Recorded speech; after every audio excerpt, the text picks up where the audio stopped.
Hvala svima koji verno prate naše dokumentarce i podržavaju rad kanala Srpske bitke.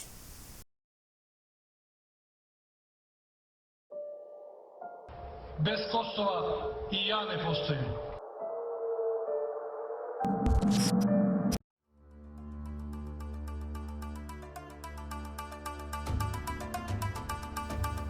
Godina je 1848. i čitavom Evropom širi se talas revolucije. Njih su zapravo pokrenule velike ideje koje su nastale kao produkt francuske revolucije. Te ideje su i one o kojima se danas priča, poput demokratije, liberalizma, nacionalizma ili socijalizma. Naravno, ovakvi potresi nisu zaobišli ni Austrijsko carstvo, koje je u to vrijeme važilo za veoma konzervativnu i policijski represivnu državu. Iako je u prethodnim vekovima ona predstavljala okrilje i zaštitu za mnoge narode od ekspanzije Turaka Osmanlija, sada je izgubila tu značajnu ulogu. A sa buđenjem nacionalne svesti javili su se i težnje za napuštanje ove zajednice.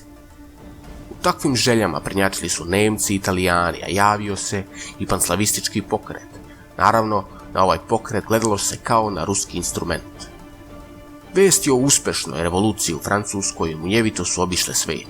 Monarhija je bila srušena i ponovo uvedena republika. Ovakve vesti ohrabrile su i austrijsku buržoaziju, kao i seljaštvo i radništvo, koji su želeli proširenje političkih prava, odnosno ukidanje feudalnih obaveza i popravljanje socijalnog položaja. Revolucija je izbila 13. marta kada je zbačen knez Metternich. 2 dana nakon izbijanja Bečke revolucije dolazi i do masovnih demonstracija u Pešti. Demonstranti su formulisali nacionalni program u 12 tačaka, a među njima najznačajnije su samostalna mađarska vlada, ukidanje feudalizma, sveopšte obrazovanje, građanske slobode itd.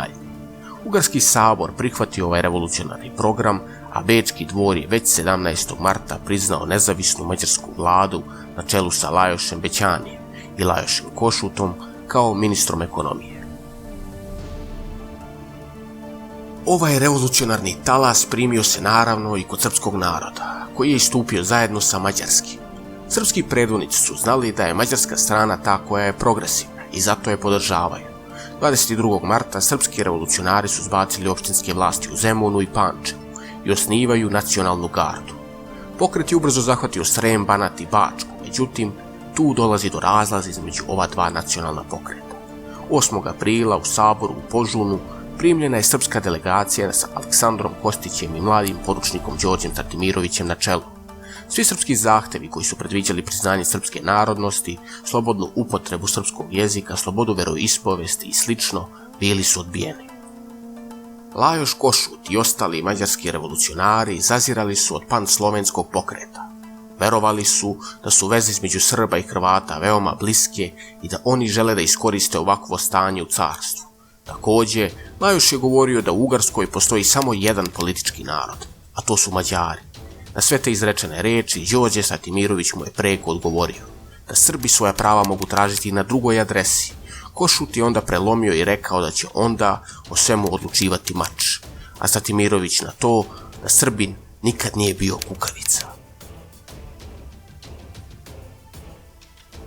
Narod revoltiran ovakvim držanjem mađarske vlade zatražio od mitropolita Rajačića sazivanje sabora. Velika narodna skupština sazvana je u Karlovcima 1. maja 1848. godine prema starom kalendaru i u tim trenucima srpski narod je bio u velikom nacionalnom zanosu. Na skupštini je odlučeno da se Rajačić izabere za patrijarha, a pukovnik Stevan Šupljikac za vojvodu. Šupljikac je bio čovjek koji je imao ratnog iskustva, bio je odlikovan ordenom Legije časti zbog izrazitih poduhvata u Napoleonovom napadu na Rusiju, a posle Napoleonove propasti prešao je u austrijsku vojsku. Na čelo glavnog odbora za upravu i otpor postavljen je Đorđe Tartimirović. Također, proglašeno je i srpsko vojvodstvo, koje je uključivalo Srem, Banat, Bačku i Baranju. Srpski narod je postao politički slobodan. Još jedna bitna stvar je proglašenje saveza sa trojednom kraljevinom Hrvatske, Slavonije i Dalmacije, a o ovom događaju su prisustvovali i Prota Matej Nenadović i tada mladi Jovan Ristić. Mađarska vlada je naravno Majsku skupštinu proglasila nezakonitom. U to vrijeme, Bečka vlada je još uvijek računala da se Mađari mogu umiriti ustupcima, međutim, Srbi su rešili da ih preduhitre i Narodni odbor izjavljuje lojalnost austrijskom caru. Istovremeno istupa protiv mađarske pobune. Ubrzo je u Beč poslata delegacija na čelu sa patrijarhom da lično izloži srpsku poziciju. Austrijski monarh odbio je sve odredbe Majske skupštine i proglasio ih za nezakonite, iz razloga što su prema njegovom mišljenju sve odredbe donete pod uticajem Srba i Srbije. Ovakvim stavom on se otvoreno stavio na stranu Mađara. Mađarski sabor doneo je 11. juna odluku da slomi srpsku pobunu i Janoš Hrabovski opseda Karlovce. Međutim, bezuspešno i povlači se. Kao odgovor na to, Đorđe Stratimirović mobilizuje srpske snage i okuplja 15.000 boraca, 40 topova. Razlog što je Đorđe Stratimirović predvodio Srbe je taj što je vojvoda Šupljikac u to vreme bio u Italiji, gde je se borio protiv italijanskih revolucionara. Ubrzo je formirani vojni savet, a 15. juna je izvršena i prva akcija.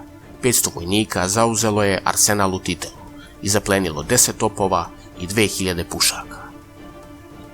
Uprkos srpskom poletu, Mađari su bili i suviše jaki, pa je se u pomoć morala i pozvati Kneževina Srbija. U tom trenutku njom vladaju ustavobranitelji, koji su u Vučićevoj buni 1842. godine preuzeli vlast i za kneza postavili Aleksandra Karađorđevića. U to vreme po Beogradu su rastureni panslavistički proglasi kojima se Srbija poziva da stvori ilirsko-srpsku državu od austrijskih i turskih pokrajina.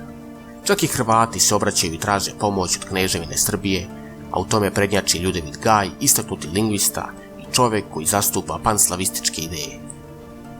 Srbija je u pomoć poslala Stevana Knićanina sa 12.000 dobrovoljaca. Takođe, poslate su i izvesne količine novca. Prvi veliki sukob između Srba i Mađara desio se 14. jula oko Sent Tomaša, gde su Srbi dobro se utvrdili, a Mađari pokušali proboj.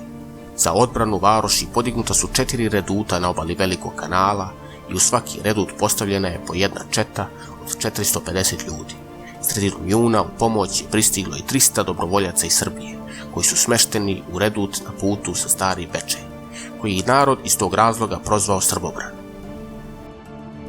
U rano jutro 14. jula mađarske snage koji su činili husari i pešadija napali su redute na Velikom kanalu i reci Krivaj. Napad je bio žestok, međutim, položaj koji su Srbi zauzeli bio veoma dobar i uprkos tome što je Mađara bilo više, Srbi su ih jakom puščanom vatrom zaustavili. Mađarske snage su tada bile primorane da se povuku. Sent Tomaš je 1848. i za Srbe i za Mađare bio ključna strateška tačka jer je presecao vezu ostatka Ugarske sa Petrovaradinskom tvrđavom, na kojoj je bio odsečen moćan mađarski garnizon, ali i put ka Sremskim Karlovcima gde su bili patrijarh Josif Rajačić i glavni odbor srpskog pokreta. Stoga Mađari su bili veoma rešeni da ga zauzmu. 18. augusta pristigao je bataljon graničara čiji je komandant Petar Biga preuzeo komandu nad svim snagama, a već u zoru usledio je žestok napad. Neprijateljskoj vojsci od 25.000 ljudi kapetan Biga je suprotstavio 5.000 vojnika i svega 14 topova. Borba je bila veoma teška i naporna. Mađari su čak u jednom trenutku uspeli da se popenju na srpske redute i tu nastane krvava borba prsa u prsa. Posle gotovo 11 sati boja, Mađari su morali da se povuku.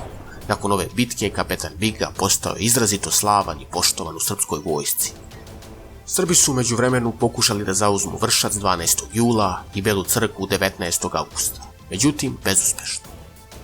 Ipak, Đorđe Stratimirović uspeo je 30. augusta da istera mađarske trupe iz Jarka i Temerina. Nekoliko dana kasnije Mađari su ponovo udarili, ovog puta na vojni logor kod Perleza. Bitka se odigrala 2. septembra 1848. godine. Vojni logor kod Perleza podignut je sa ciljem da zaustavi prodor Mađara iz pravca Velikog Bečkereka, današnjeg Zrenjanina, prema Pančevu. Mađara je predvodio pukovnik Kiš, koji je sa svojim trupama odneo blistavu pobedu, zbog čega je i dobio čin generala. Ipak, Kiš nije bio u potpunosti iskoristio ovu pobedu jer nije krenuo prema Pančevu i Srbi su se brzo stabilizovali. U avgustu također dolazi do austrijskog zaoštravanja prema Mađarima, što Srbima naravno ide u prilog. Odmah po signalu iz Beča i hrvatski ban Jelačić je 11. septembra objavio rat Mađarima. Srbi u Hrvatskoj bili su svom snagom uz bana Jelačića i aktivno učestvuju u borbama na njegovoj strani. U tom trenutku srpsko-hrvatski odnosi su bili na veoma visokom nivou.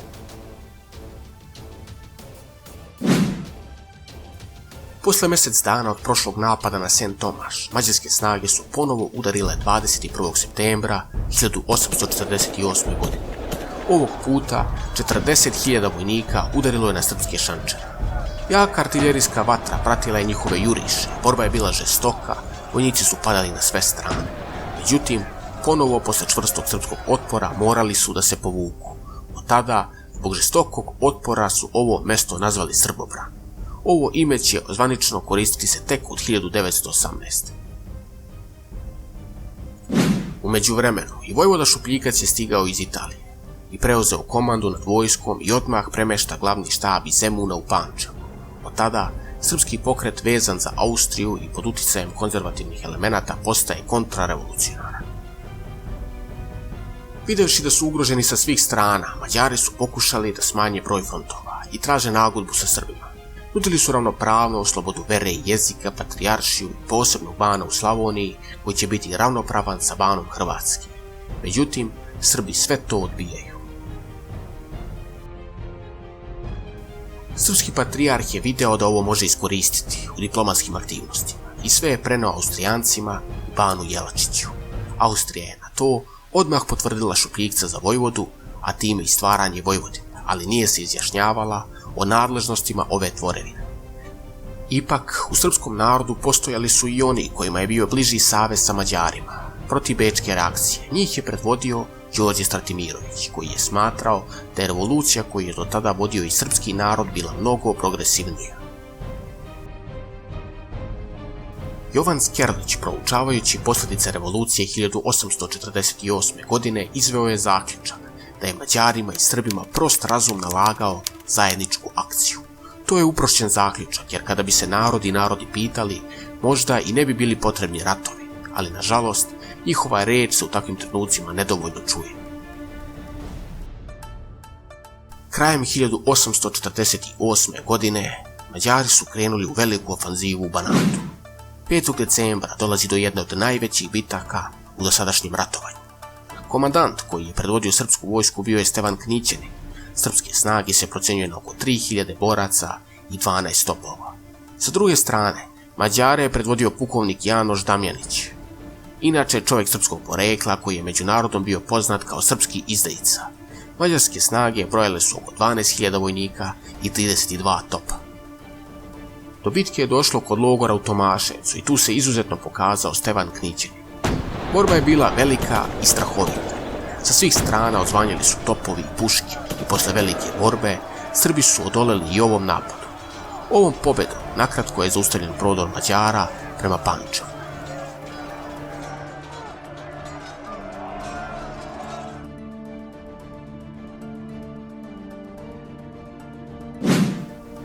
Mađarski komandanti nisu dozvolili da se obeshrabre, zbog čega su nastavili da napadaju Srbe koji su se nalazili na položajima u Banatu. Vojvoda Šupljikac je sa vojskom krenuo da pruži pomoć Knićeninu da bi sprečili spajanje mađarske vojske iz Vršca i Velikog Bečkereka. Žestoka bitka kod Jarkovca desila se rano ujutru 12. decembra, gdje su mađarske snage istisnule Srbe.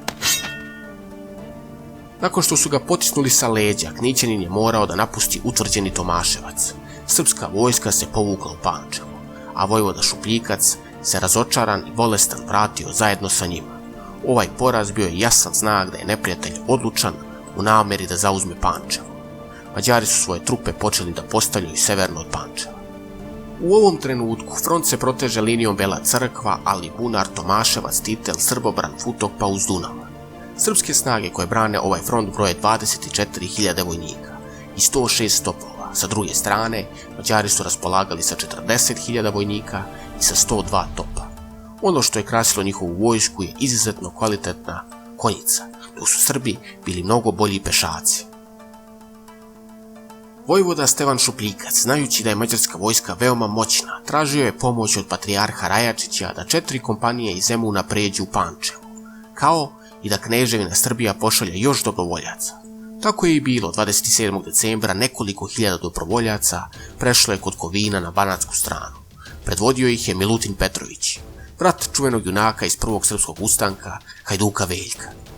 Šupljikac ih je sa svojom pratnjom dočekao i održao veličanstven govor. Usled velikog uzbuđenja, a i zbog bolesti od koje je patio, Šupljikac se nakon govora jako zakašljao i izdahnuo.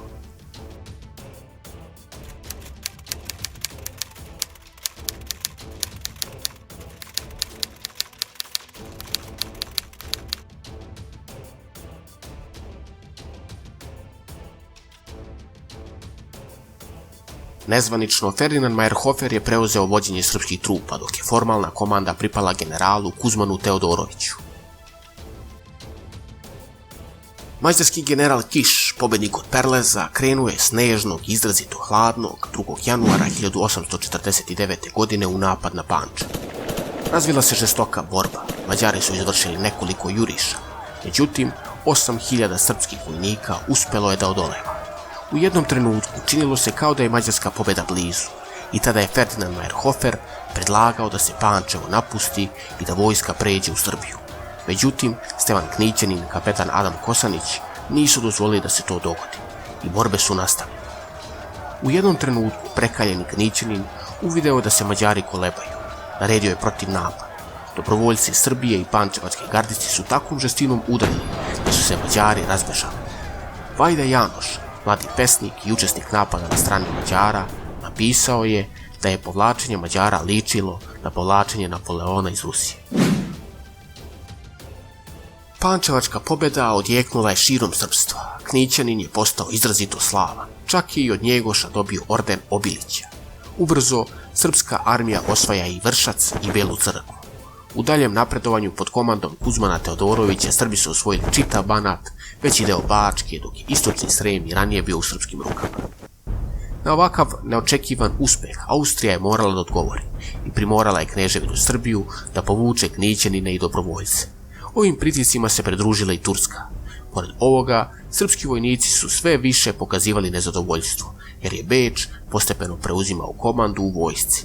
Nacionalni pokret je gubio identitet, a srpska vojska je sve više ličila na južno krilo austrijske armije. Mađarska protivofanziva krenula je već u martu, a moral u srpskoj vojsci zbog već iznešenih činjenica je bio užasan. Mađari na čelu sa generalom Percelom su nezadrživo napredovali i krajem marta i početkom aprila zauzeli Sombor, Sent Ivan, Sirik, Sentu, Vrbas i Bečej.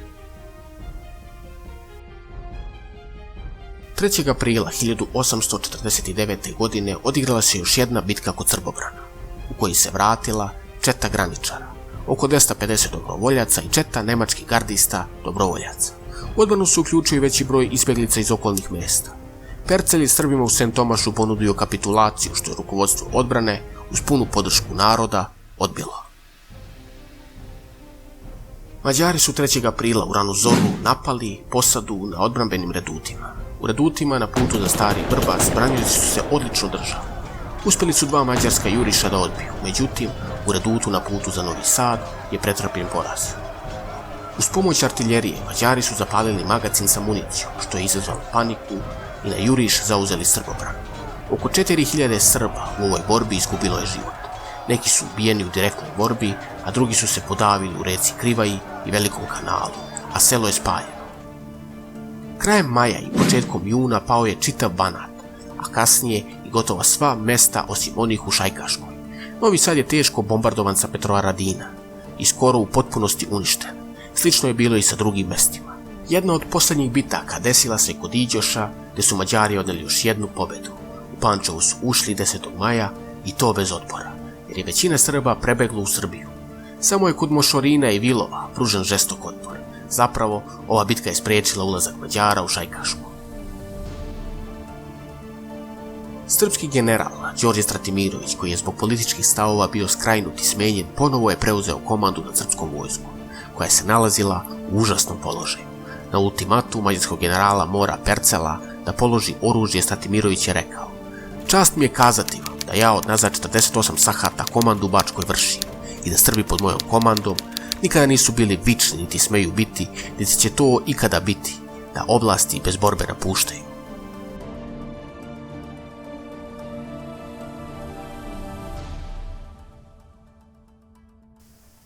Srpska vojska bila je na položajima kod Mošorina, Vilova i Titela. i ove pozicije konstantno su napadali Mađari.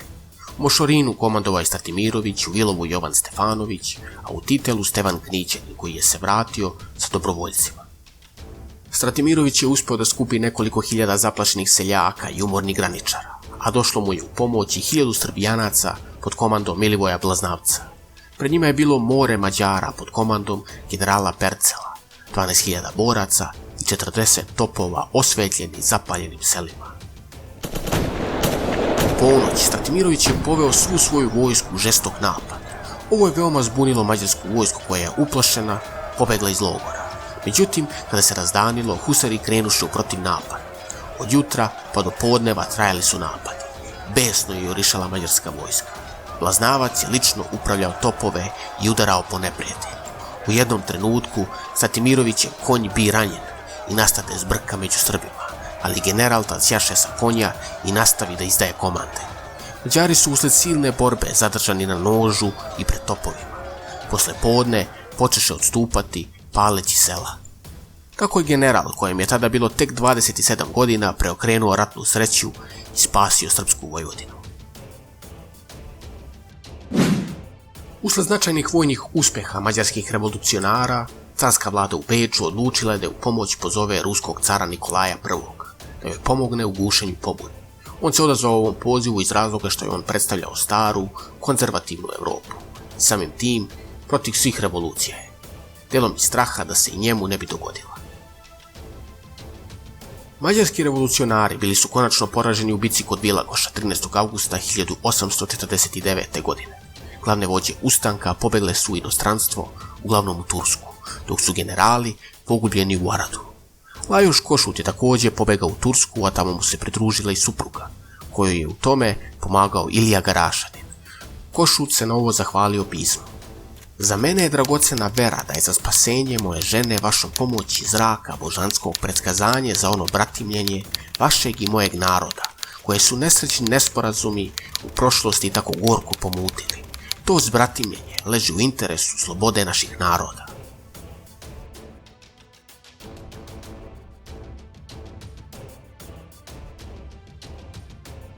Odmah nakon poraza mađarske vojske na teritoriji Vojvodine je zavedena vojna uprava pod komandom generala Ferdinanda Mayrhofera, koji je likvidirao sve njene samoupravne jedinice. Srbi su iz rata izašli zavađeni i razočarani. Tražio se krivac za neuspeh narodne borbe i zato je često optuživan samovoljni patrijarh. Car je patentom 18. novembra 1849. definisao novu krunsku zemlju, vojvodstvo Srbiju i Tamiški Banat. Vojvodstvu je priključen istočni Banat, nastanjen Rumunima, dok su u delovima vojvodstva bili nastanjeni Nemci i Mađari, tako da Srbi nisu činili većinu. Vojna granica nije ušla u sastav nove Krunovine, a cela oblast je bila etnički mešovita sa nemačkim i ilirskim, odnosno srpsko-hrvatskim jezikom kao službenim. Civilna i vojna administracija je bila većim delom u rukama Nemaca. Austrijski car je na srpski zahtev uzeo titulu velikog vojvode vojvodstva Srbije. Za glavni grad je određen Temišvar umjesto Novog Sada. Srbi su ovo doživjeli kao veliko razočarenje, jer je bilo očigledno da su vojvodstvo dobili samo na papiru, a čak ni takvo nije odgovaralo Bečkom dvoru i ukinuto je 1860. godine, a teritorije su pridodate Ugarskoj. Omladina na čelu sa Svetozarom Miletićem nastavit će borbu na prosvetno-kulturnom planu, a posle njega socijalističko-radikalna stranka pod vođstvom Jaše Tomića.